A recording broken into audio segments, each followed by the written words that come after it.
오늘 하나님 말씀은 출애굽기 1장 1절 말씀입니다. 출애굽기 1장 1절 같이 읽겠습니다. 야곱과 함께 각각 자기 가족을 데리고 애굽에 이른 이스라엘 아들들의 이름은 이러하니. 아멘. 이 말씀 사경의 기간 동안에 출애굽기에 관한 말씀을 전하려고 합니다. 이 출애굽기는 성경 전체를 이해하는데 반드시 알아야 되는 아주 중요한 개념들과 사건들이, 단어들이 나옵니다. 그런데 안타깝게도 몇몇 오해로 인해서 출애굽기의 핵심을 놓치는 경우가 있습니다. 여러분, 출애굽기 하면은 어떤 생각이 먼저 딱 떠오릅니까? 출애굽기 하면은 뭐가 떠오릅니까? 출애굽 사건이 딱 떠오르게 될 것입니다. 어떻게 보면 이 출애굽 사건 때문에 출애굽기에 대한 오해를 하게 됩니다.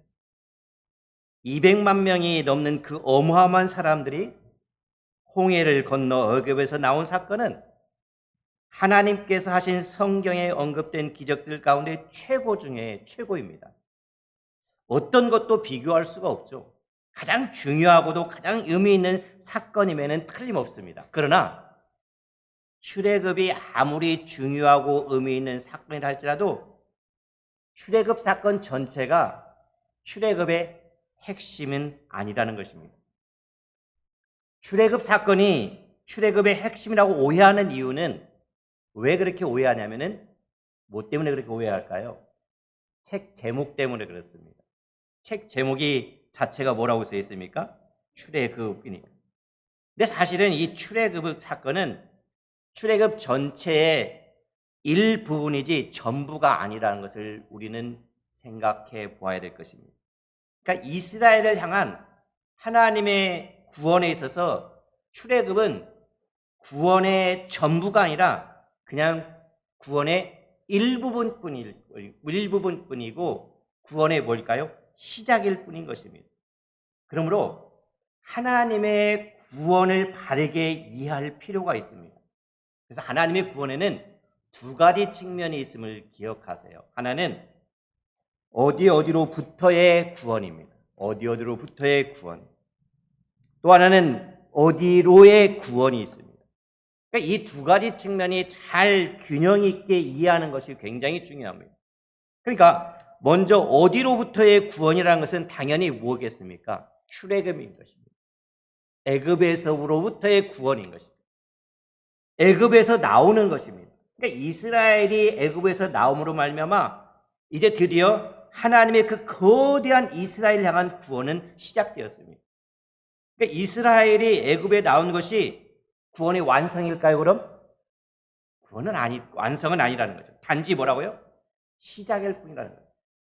구원이 시작됐다면 반드시 함께 생각해야 되는 것은 뭐냐면 어디로의 구원이 생각을 해야 된다는 거예요. 다시 말해서 출애굽했으면 어디로 가야 된다는 거예요? 가나안에 들어가야 된다는 거죠. 그러니까 이스라엘의 애굽에서 나왔다면 반드시 해야 되는 것은 뭐예요?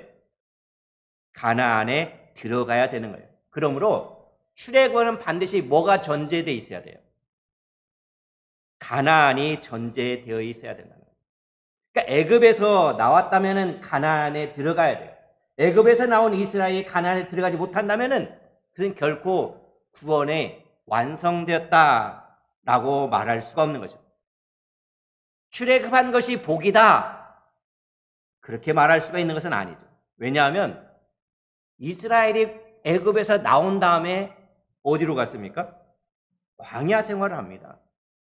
그러니까 애굽에서 나왔다고 하는 것은, 가나안에 들어가지 못한다고 하는 것은 이스라엘이 어디에서 생활한다는 거예요? 광야에서 일평생 살아야 된다는 뜻을 뜻해요. 집도 없죠, 물도 없죠, 음식도 없죠, 그늘도 없고 그 주변으로부터 자신을 보호할 성도, 그 어느 것도 없는 그 광야에서 일평생 살아야 된다는 것을 가르쳐주고 있어요. 그러므로 출애굽 자체가 절대로 구원의 전부가 아니고 목적이 아니고 목표가 아니고 뭐라는 거예요? 일부라고 하는 것을 알아야 됩니다. 그러니까 출애굽은 뭐예요? 시작입니다. 애굽에서 나왔다면 반드시 어디에 들어가야 된다고요? 가나안에 들어가야 되는 거예요. 이 어디로부터의 구원과 어디로의 구원이라는 균형을 잃어버리면 구원을 왜곡하게 합니다. 그러니까 우리들이 죄사함 받았어요. 하나님의 자녀가 됐어요. 그걸로 끝나고 만다는 거죠. 그것은 출애굽에 불과한 거죠. 출애굽은 반드시 가나안을 전제해야 되는 거예요. 그러면 하나님이 이스라엘을 향한 구원인 이스라엘 출애굽의 가나안 땅으로 들어감으로 말미암아 끝날까요? 안 끝날까요? 야, 이제 출애굽했어요. 가나안 땅에 들어갔어요. 그럼 구원이 완성됐을까요? 안 했을까요? 미완성일까요? 완성일까요? 예, 미완성일 거예요. 왜요? 출애굽이 구원의 목표가 아니듯 가나안에 들어가는 것도 일부이지 전부는 아니고 목표는 아닌 것입니다. 그러니까 하나님께서는 그렇게 간절히 이스라엘을 애굽에서 꺼내서 가나안 땅에 들어가게 하기를 원하고 계세요. 그러니까 가나안에 들어가게 하는 것 하나님의 간절한 소원이에요. 그런데 가나안에 들어가는 것 자체가 소원이 아니라 이스라엘로 하여금 가나안에 들어가서 이스라엘로 하여금 가나안에 들어가서 하시고자 하는 일이 하나님께서 있어요. 이스라엘 백성들이 출애굽하고 가나안 땅에 들어가서 가나안 땅에서 무엇을 하기를 원했냐? 뭘까요? 도대체 하나님이 그의 백성 이스라엘을 그 애굽에서 꺼내서 가나안 땅에 들어가게 하심으로 말미암아 그 가나안 땅에서 주기를 원하는 것이 무엇이었을까요? 여호수아 1장 13절 말씀에 이렇게 되어 있습니다. 제가 한번 읽어 드릴게요. 여호와의 종 모세가 너에게 명령하여 이르기를 너희의 하나님 여호와께서 너희에게 안식을 주시며 이 땅을 너에게 주시리라. 15절이요. 여호와께서 너희를 안식하게 하신 것 같이 너희의 형제도 안식하며 그들도 너희 하나님 여호와께서 주시는 그 땅을 차지하기까지 하라. 여호수아 1장 13, 15절에서는 하나님께서 이스라엘 백성들을 애굽에서 꺼내신 이유가 뭡니까? 가나안 땅에 넣기 위하며 그리고 간절히 가나안 땅에 들어가게 하시는 이유가 뭘까요? 그 백성으로 하여금 뭐하게 하기 위해서요? 안식하게 하기 위해서. 안식을 주고 싶어서라고 그래요. 왠 줄 아세요? 하나님은 그 이스라엘 백성이 그동안 어떤 삶을 살았는지 잘 아시기 때문에 그래요. 430년 동안 애굽에서 종노릇 했어요. 안식 없는 삶이에요.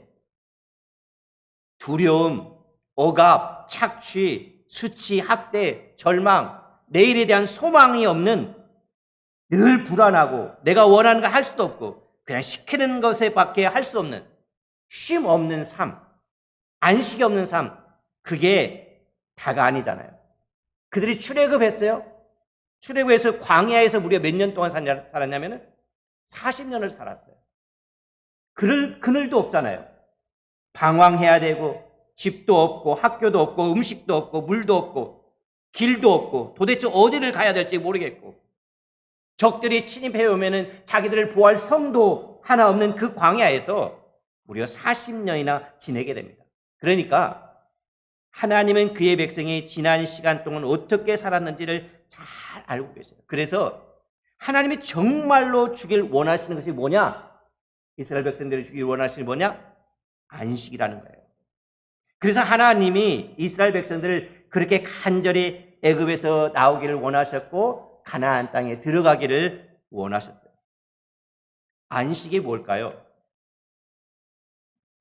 안식, 그 쉼, 불안하지 않는 그것, 평안, 평강, 그 안식이잖아요. 그것은 마치 이런 것과 같죠. 어린 아이가 그 어머니 품속에서 새근새근 잠들어 있는 모습과 같습니다.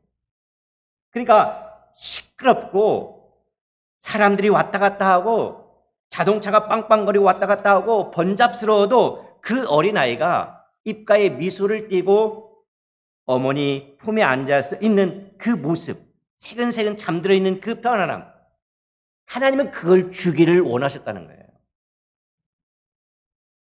여러분 이거 필요하지 않습니까? 안 필요합니까? 이 편안함 필요하지 않습니까? 필요하지 않네요. 그렇죠? 모두가 우리는 그런 평안함을 필요로 할 겁니다. 그런데 우리는 모두 알고 있어요. 우리는 얼마나 이 안식에 대해서 귀로 많이 들었습니까? 설교를 통해서, 성경을 통해서 수도 없이 듣고 읽어보았습니다. 그래, 맞아. 평안이 있다라고 한다면은, 안식이 있다고 한다면은, 하나님의 나라가 있다라고 한다면은, 그런 말 나 많이 들었어. 그러니까 그 이야기가 내 이야기가 아니라 남의 이야기로 들렸다는 거죠.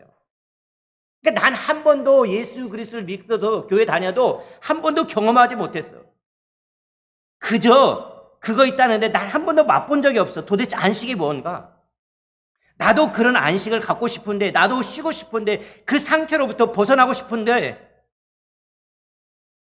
지금 우리도 어떤 분들은 어떤 때가 두렵고 생각이 나고 견딜 수가 없고 그 힘이 없어 안식을 하지 못하는 삶은 아닌지 모르겠어요. 하나님, 지금 내가 어떤 삶을 살고 있는지 아세요? 하고 반문하고 하나님께 반문하는 분도 계실지 모르겠어요. 하나님은 알고 계십니다. 하나님은 그의 백성 이스라엘이 어떤 삶을 살았는지 잘 알고 있습니다. 그래서 정말 주고 싶었던 것이 무엇인가 하면은 일을 시키지 않는 거예요. 쉼을 이루는 안식을 주기 위한 것이었어요. 근데 그러면 이 안식을 얻기 위해서 필요한 것이 뭘까요? 하나님이 분명히 안식을 준다고 그랬는데 이 안식을 얻기 위해서 필요한 것이 뭐냐면은 뭐 하는 거예요? 제일 먼저 출애굽하는 거예요. 애굽에서 나오는 거예요. 출애굽 자체가 목적이 아닌 거예요. 그 안식을 얻기 위해서 필요한 게 출애굽이에요. 출애굽에서 반드시 나와야 안식을 얻을 수가 있어요. 반드시 나와야지 가나안 땅에 들어갈 수 있어요. 가나안 땅에 들어가야 반드시 안식을 얻을 수가 있는 거예요.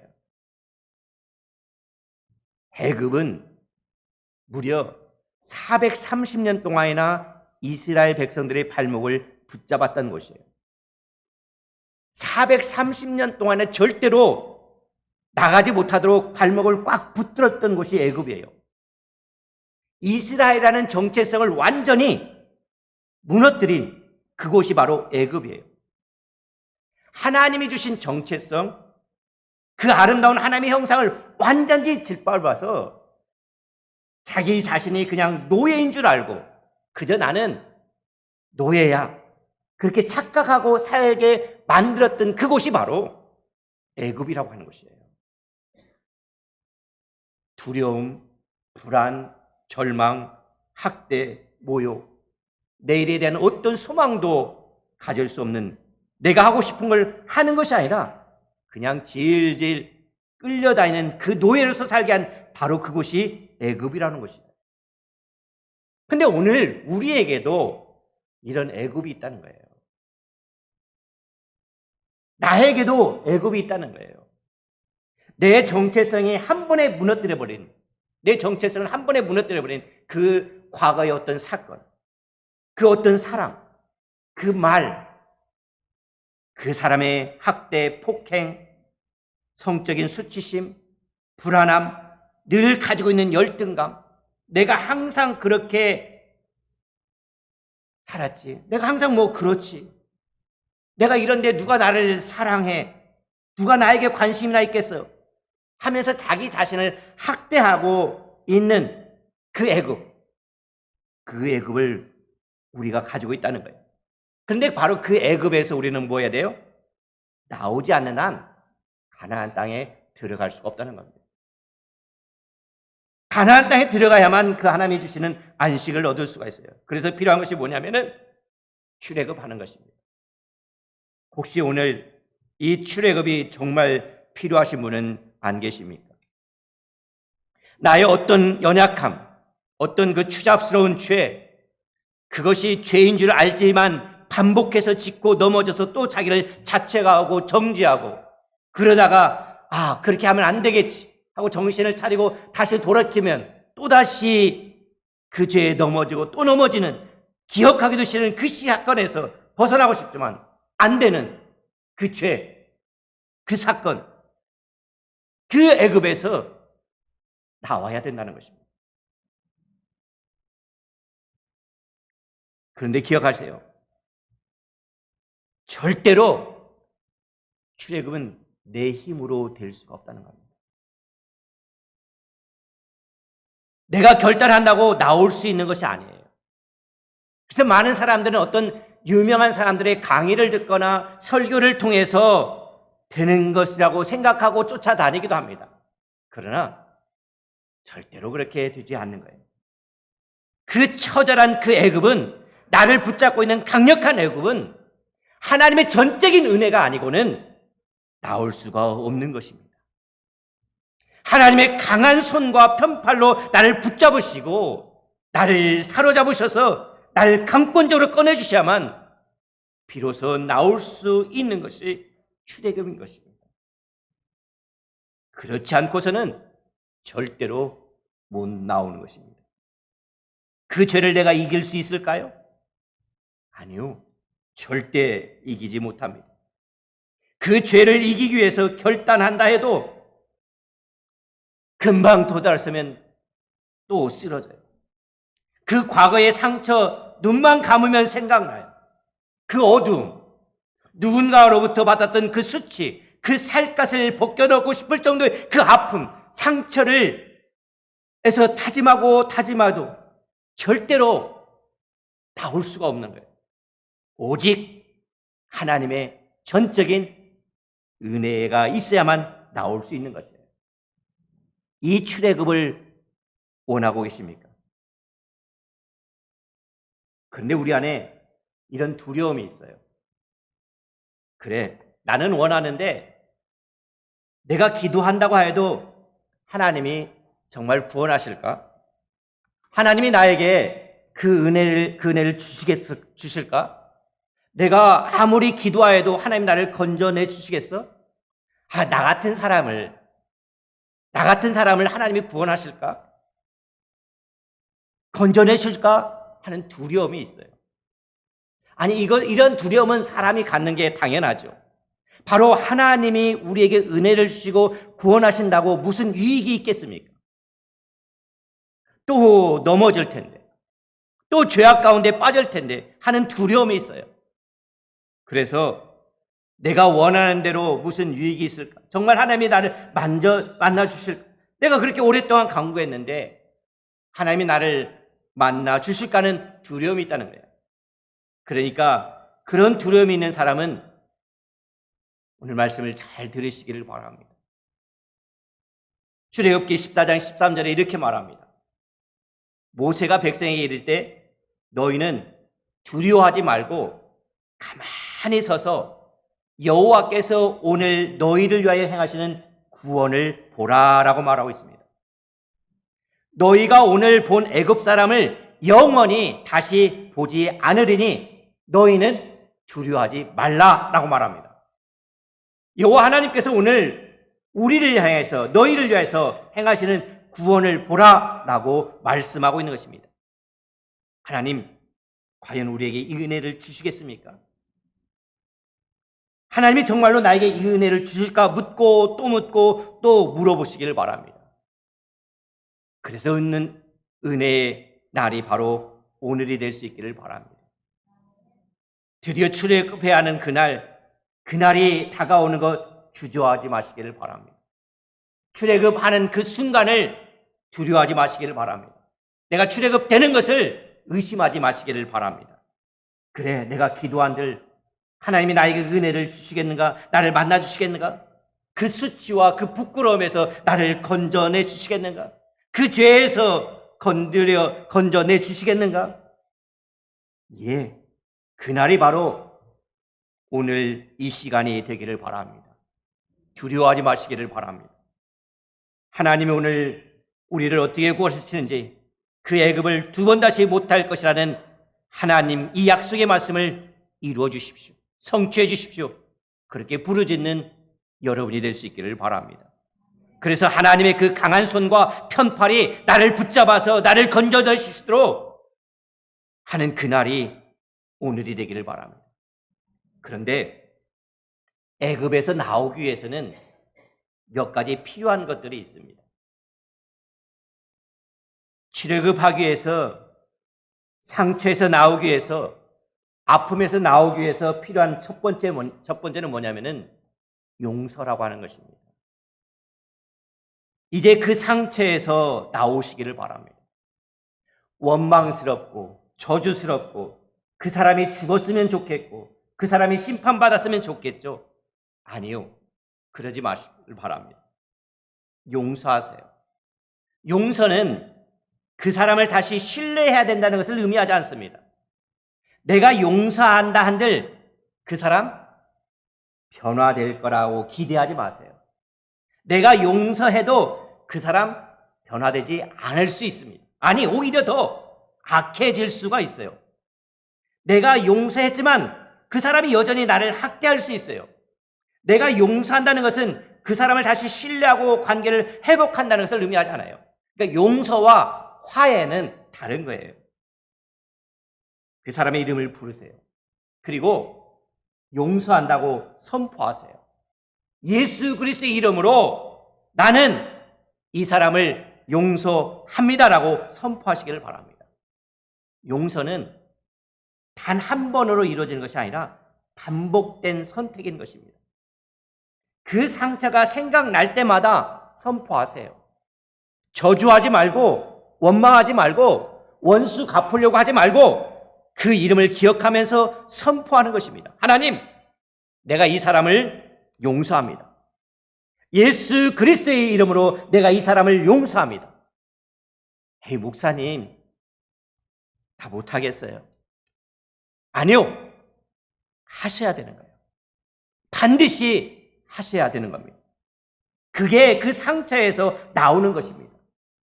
절대 유익하지 않아요. 목사님, 내가 얼마나 고통당했는지 목사님 잘 모르잖아요. 네, 모릅니다. 잘 모릅니다. 그러나 그 상처에서 나와야 한다고 한다면은, 그 상처에서 나와야 된다고 한다면은, 그 상처를 치유하는 유일한 방법은 용서뿐이 없다는 것을 기억하시기를 바랍니다.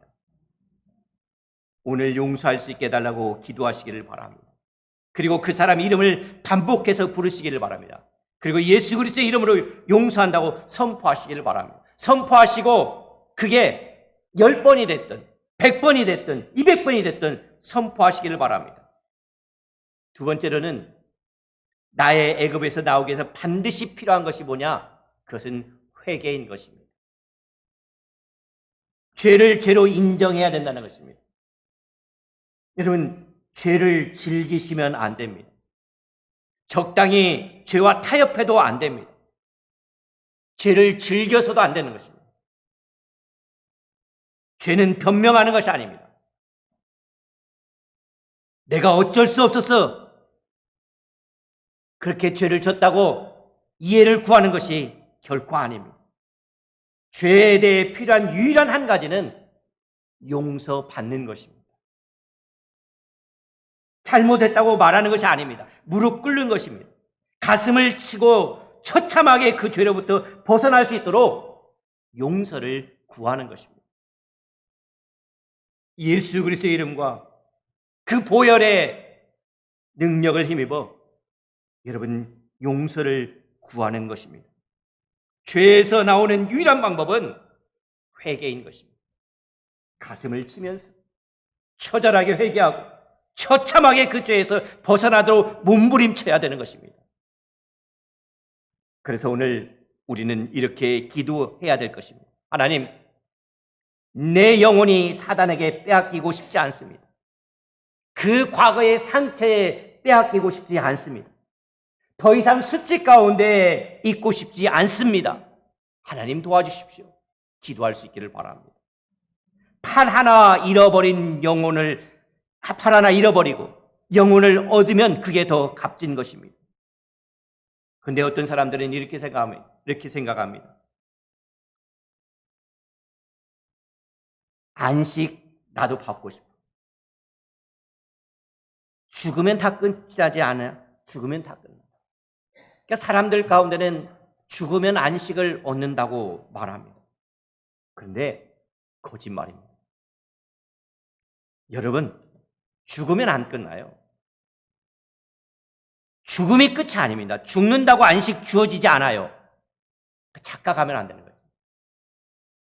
죽는다고 안식 주어지면 지금 괴로우니까 죽으면 좋겠죠. 그러나 절대로 속지 마시기를 바랍니다. 사단의 거짓말에 이 땅에서 그 안식을 반드시 받아내야 되는 거예요. 죽음으로 해결하지 마세요. 죽음으로 해결하라고 하지 마세요. 절대 죽으면 안 되는 거예요. 아픔 따위에, 수치 따위에, 죄 따위에 빼앗기지 마시기를 바랍니다. 구원의 측면에서 이제 우리가 어디로부터의 구원은 이스라엘 백성들이 애굽에서 나오는 것, 곧 애굽에서 건짐을 받는 출애굽을 의미합니다. 그러기 위해서는 용서와 회개가 필요한 것입니다. 이제 살펴보는 것은 뭐냐면 어디로의 구원인 것이죠. 이스라엘 백성들이 가나안 땅으로 들어가야지만 되는 거죠. 아브라함과 이삭과 야곱에게 약속하셨던 그 약속의 땅으로 들어가야 되는 거예요. 그러니까 출애굽한 이스라엘 백성들은 반드시 어디로 가야 돼요? 가나안으로 들어가야 되는 거예요. 그러니까 출애굽은 반드시 뭐가 전제해야 된다고요? 가나안이 전제돼야 되는 거예요. 출애굽한 이스라엘 백성들은 하나님이 나를 왜 구원하였으며 내가 지금 어디를 향해서 가야 되는지 구원의 방향성과 구원의 목적을 반드시 이해해야 되는 것입니다. 그런데 이 부분을 살펴볼 때 함께 기억해야 되는 것은 뭐냐면은 출애굽 자체가 목적이 아니듯이 가나안 땅에 들어가는 것 자체도 목적이 아니라는 것이에요. 가나안 땅에 들어갔다고 모든 것이 끝나지 않는다는 것이에요. 모든 것이 완성되지 않아요. 왜냐하면 하나님께서 이스라엘들을 가나안 땅에 넣으심으로 말미암아 그곳에서 이스라엘 백성들에게 하길 원하셨던 것이 뭐라고 했습니까? 안식이라고 했잖아요. 하나님께서 백성들에게 안식을 주기를 원하셨어요. 그런데 오늘 우리들이 읽은 출애굽기 1장 1절 첫 번째 단어는 우리말에 뭐로 시작하고 있습니까? 야곱과 이렇게 시작하고 있습니다. 근데 원문에 보면은 이 앞에 어떤 단어가 하나 빠져 있어요. 그 단어가 뭐냐면은 우리말로 그리고라고 하는 말입니다. 레위기 할 때도 그랬죠? 그러니까 그리고라는 말이 빠져 있습니다. 다시 말해서 창세기와 출애굽기가 뭐 한다는 거예요? 연결되어 있다는 겁니다. 그러니까 창세기는 어떻게 시작합니까? 하나님께서 온 세상을 창조하시고 에덴 동산을 창설하시고 그리고 그곳에서 하나님의 형상들을 지음받은 아담과 하와 사람을 그곳에 두어서 에덴 동산을 경작하고 지키게 했어요. 그리고 하나님께서는 에덴 동산을 거니시고 하나님의 형상대로 지음받은 아담과 하와 사람과 대화하면서 교제하면서 시간을 지냈죠. 그 에덴 동산에 하나님이 임재하시고 하나님의 가득한 영광으로 그 에덴 동산을 충만하게 채웁니다. 그러나 그곳에 뭐가 들어오냐면은 죄가 들어옴으로 말미암아 그 에덴 동산이 한 번에 깨져버립니다. 하나님과 사람의 친밀한 관계가 한 번에 깨져버립니다. 하나님과 사람이 분리되어 버립니다. 하나님의 영광과 그 임재가 가득했던 에덴 동산은 깨어져 버립니다. 하나님의 영광과 임재가 그곳에서 떠나버렸습니다. 그러면서 창세기는 시작됩니다. 그런데 재미있는 것은 뭐냐면요. 이 영광이 하나님이 떠났던 그 영광과 임재가 언제 되돌아오냐면은 출애굽기 40장에서 이스라엘 백성들이 다시 되돌아오는 것을 볼 수가 있어요. 그러니까 창세기에서 하나님의 영광이 떠난 것이 시작됐으면은 하나님의 영광이 돌아오는 것은 어디서 끝나냐면 출애굽기에서 끝나는 거예요. 창세기와 출애굽기는 하나님의 영광의 떠남과 돌아옴으로 시작되어지고 마무리된다는 것을 알 수가 있어요. 그러니까 하나님께서는 이스라엘 백성들을 애굽에서 건져내죠. 그러면서 이제 출애굽기를 보면 출애굽기 19장부터 24장에 보면은 그 깨어졌던 하나님과 이스라엘의 관계를 회복시키기 위해서 다시 하나 되게 하시기 위해서 하나님께서 뭘 하냐면 이스라엘 백성들과 언약을 맺습니다. 그리고 32장부터 40장에 보면은 하나님께서 이스라엘 백성들 하여금 뭘 만들려고 하냐면 성막을 만들라라고 말합니다. 성막을 만들려고 하고 마침내 그 40장의 성막이 완성되고 하나님께 봉헌되는 그때 그 떠났던 하나님의 영광이 다시 돌아왔어요. 그 분리됐던 하나님의 임재가 이스라엘의 정중앙에 충만히 임했어요. 그리고 하나님께서 그 찬란한 그 도합 몇 명이 출애굽했습니까? 장정만 60만 명이.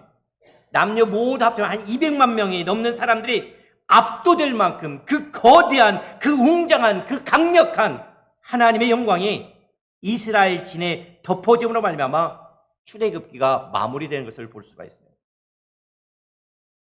그래서 출애굽기 40장을 보면은 여러분 한번 출애굽기 40장을 한번 펼쳐 보실래요?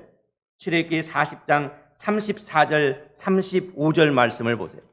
맨 마지막이죠. 출애굽기 40장 34절, 35절. 제가 읽을 테니까 이 장면 한번 머릿속으로 생각을 해보세요.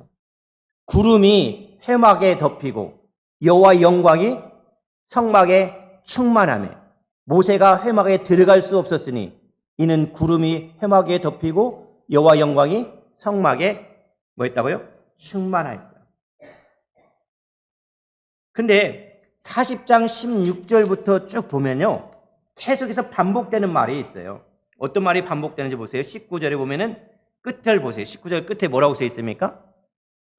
여호와께서 모세에게 명령하신 대로 되니라. 21절은요, 여호와 모세에게 명령하신 대로 되니라. 23절에요, 여호와께서 모세에게 명하신 대로 되니라. 25절에 여호와께서 명하신 모세에게 명하신 대로 되니라. 27절에 여호와께서 모세에게 명하신 대로 되니라. 29절 여호와께서 모세에게 명하신 대로 되니라. 32절 여호와께서 모세에게 명하신 대로 되니라. 그러니까 어떤 말씀이 계속해서 반복되는지 아시겠어요? 하나님께서 모세와 이스라엘 백성들에게 말씀하신 그대로 다 되었다. 그래서 그 말씀하신 성막이 완성되어 봉헌되어요.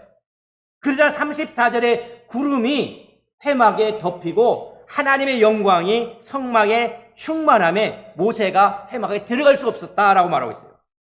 그러니까 이는 구름이 회막에 덮이고 여호와 영광이 성막에 충만함에, 여러분, 성막이 완성되어서 하나님께 봉헌되었을 때 하나님께서 거기에 임재하시고 하나님의 영광이 임했다고 말하고 있는 것입니다.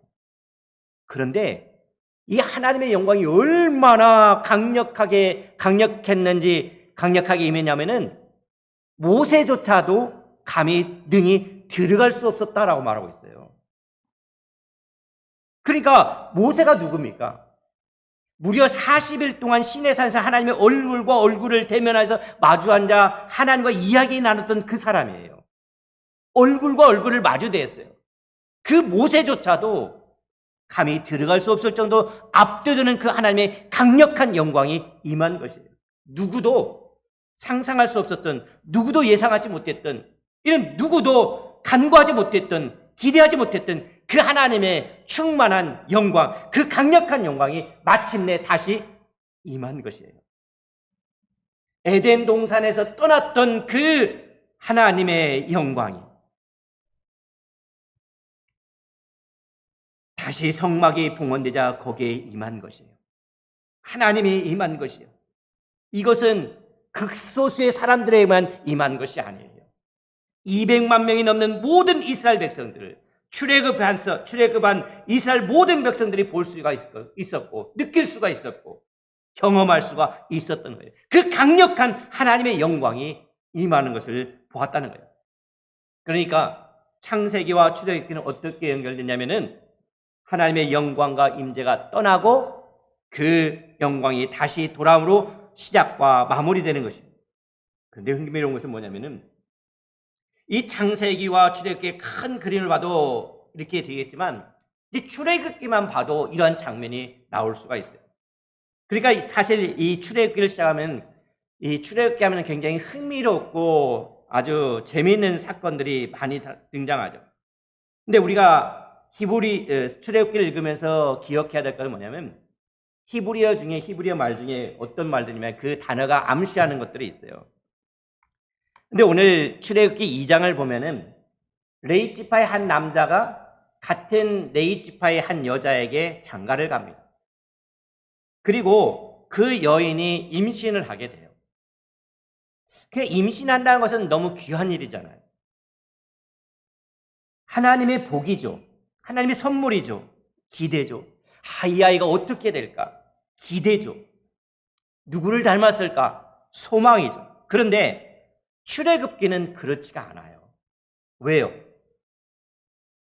이 여인이 임신했을 때 1장에 보니까 바로가 명령을 해요. 어떤 명령이냐면 이스라엘에서 남자아이는 다 뭐라고 했냐면은 나일강에 던지라라고 말합니다. 지금이야 초음파를 대서 성별을 구별할 수가 있잖아요. 당시에 그렇게 할 수가 있어요? 없어요. 그러니까 한번 보세요. 10달 동안 알 수 있을까 없을까요? 그 10달 동안 이 어머니의 마음은 어떤 마음이 있었을까요? 이 배가 불러올수록 기대보다는 뭐가 있었을까요? 두려움이 있었을 거예요. 제발 뭐이길 바랬을까요? 딸이길 바랬을까요? 왜요? 절대로 아들이 되면 안 되잖아요. 아들이 되면 어떻게 돼야 돼요? 내가 죽여야 돼요. 그러니까 배가 불러올수록 기대하는 것보다는 왜 하필 이때? 왜 하나님이 나에게 하필 이때 이 아이를 주셨을까? 하나님이 나를 왜 이렇게 만드셨을까? 왜 이렇게 두렵게 만드실까 하면서 아마 이 여인은 간절히 기도했을 거예요. 뭐라고요? 아들 주지 말고 딸로 달라. 그런데 낳고 보니 누구예요? 아들이에요. 처참하잖아요. 내 손으로 죽여야 돼요. 내 손으로 버려야 돼요. 그렇지 않으면 이 아이 때문에 온 가족이 죽습니다. 그러면 이 아이는 소망이에요? 기대요? 아니에요. 이 아이는 하나님의 복이고 하나님의 선물일까요? 전혀 상관은 아니었잖아요.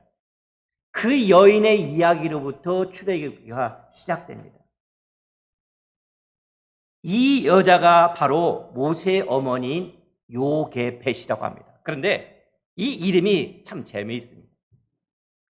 이 히브리어의 이 단어 중에 야, 엘, 요 이 말이 들어가면은 반드시 누구와 관련되어 있냐면은 하나님과 관계되어 있어요. 여러분이 잘 알는 선지자 누가 있습니까? 이사야.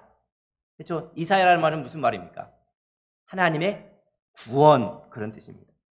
다니엘 합니다. 다니엘은 무슨 뜻입니까? 하나님의 심판입니다. 그러니까 이렇게 야엘 있습니다. 근데 잘 안 나타나는 단어가 뭐가 아니면 요라고 하는 단어가 있습니다. 그러니까 요게벳에서 이 요도 하나님의 이름을 뜻합니다.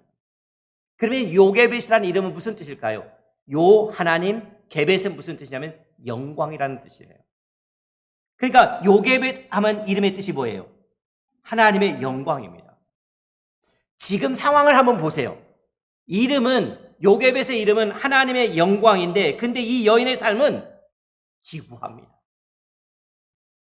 자기가 10달 동안 배 아파 낳은 아들을 내 손으로 죽여야 되고 내 손으로 버려야 돼요.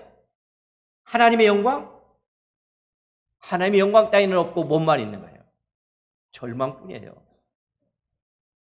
그 기구한 사람 왜 하나님이 이때 이 아이를 주셨을까요? 그런데요, 이 여인이 알았을까요?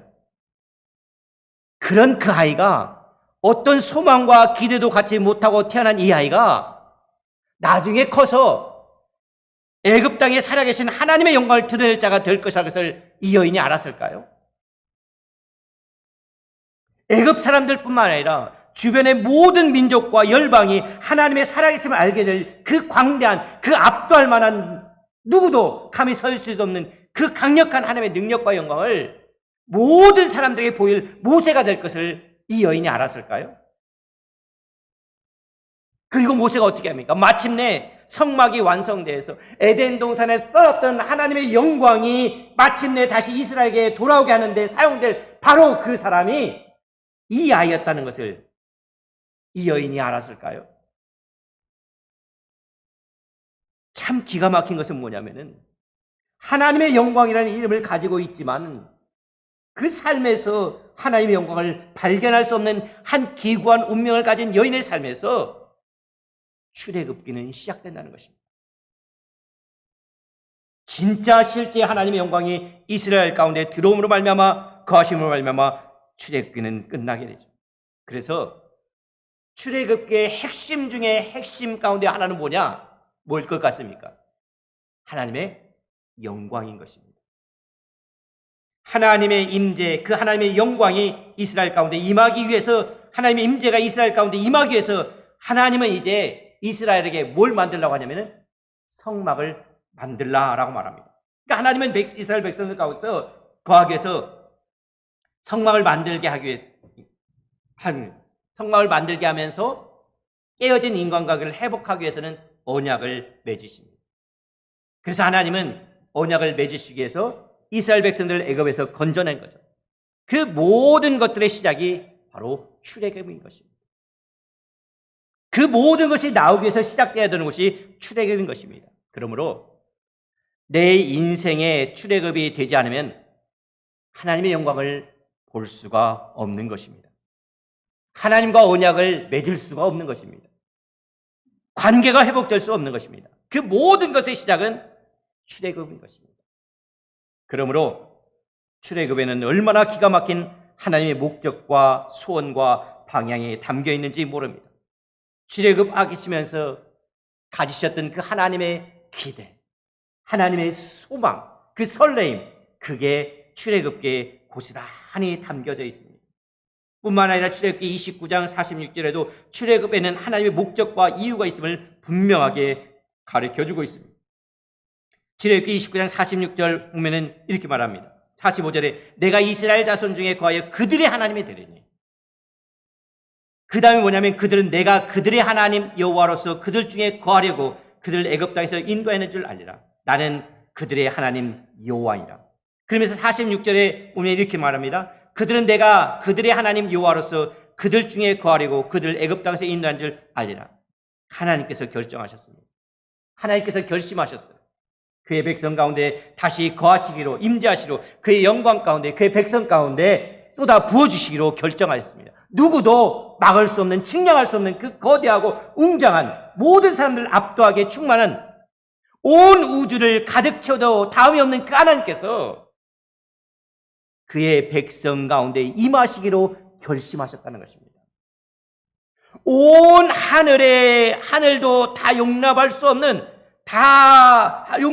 그 하나님, 온 땅이라도 다 담을 수 없는 그 하나님께서 아주 조그만한 사람의 손으로 만든 그 성막 가운데 임재해 주시기로, 거하시기로 결정하셨다는 것입니다. 그래서 하나님은 그 백성에게 말씀하시는 겁니다. 야, 내가 거할 성막을 만들라는 것입니다. 내 영광을 너희 가운데 쏟아붓기에 합당한 그 성막을 만들라는 것입니다. 그 하나님, 이스라엘 백성들에게 성막을 만들려고 하라고 한 그 하나님께서, 이 동일한 하나님께서 오늘 우리에게도 동일하게 명령하고 있습니다. 뭐 하라고요? 성막을 만들라고요. 나의 삶에 내 영광을 쏟아부을 수 있는 그 성막을 만들라는 것입니다. 나의 삶에 내가 임재할 지성소를 만들라는 것입니다. 너의 성막에, 너의 삶에, 너의 시간에, 너의 장소에, 너의 재물에, 너의 모든 삶에 온 땅을 창조한 나 여호와가 임하기에 합당한 성막을 만들라는 것입니다.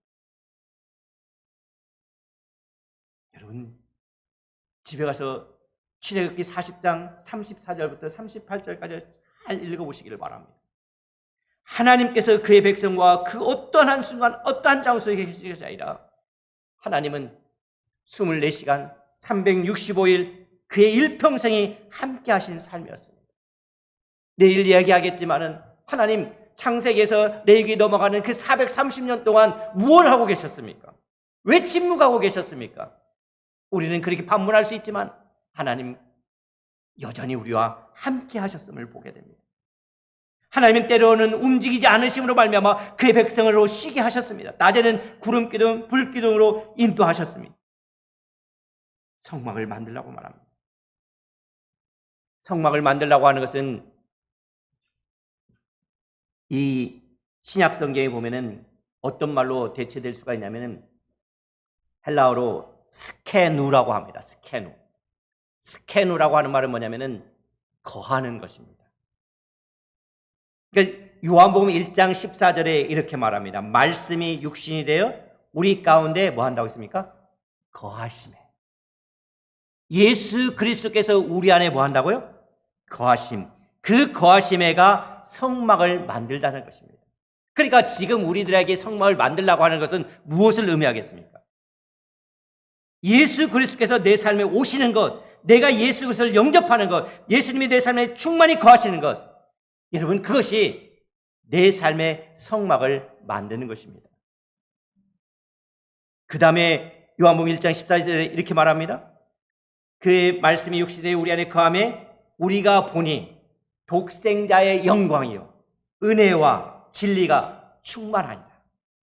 내 삶에 예수 그리스도를 영접하여 모시면 내 삶에 예수 그리스도로 가득해질 때 예수 그리스도의 독생자의 영광이 충만하게 되는 하나님의 영광, 하나님의 은혜, 하나님의 긍휼, 자비, 진리 그 모든 것들이 예수에 충만해진다고 말하고 있는 것입니다.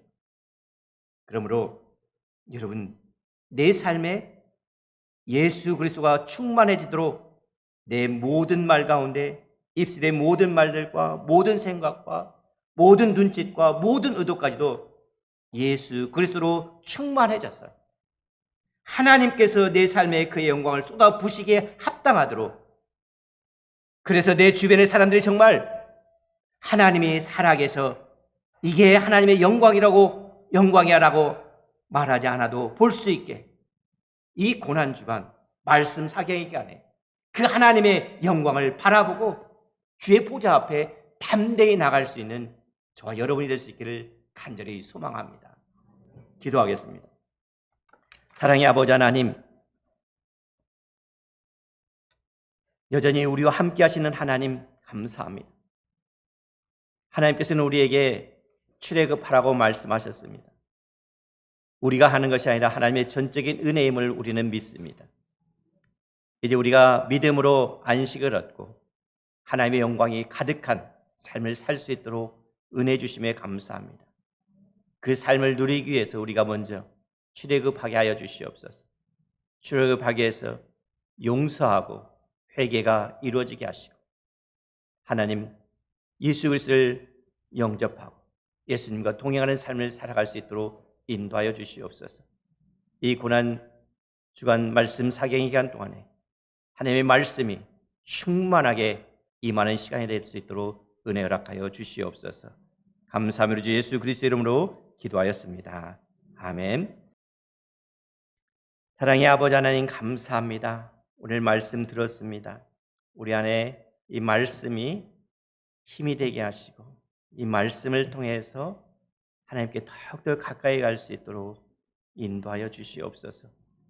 아버지 너무나 부족하고 연약합니다. 이 모든 것도 주님 앞에 내어놓습니다. 주께서 우리를 붙들어 주시고 인도하시사 하나님의 영광만이 가득 임할 수 있도록 인도하여 주시옵소서. 이제는 우리 주 예수 그리스도의 은혜와 하나님의 사랑과 성령의 교통하심이 오늘 또 말씀을 듣고 결단하고 행동하기로 아버지 하나님께 맹세하는 자들에게 영원히 함께 하시기를 우리 구주 예수 그리스도 이름으로 간절히 축원하옵나이다. 아멘.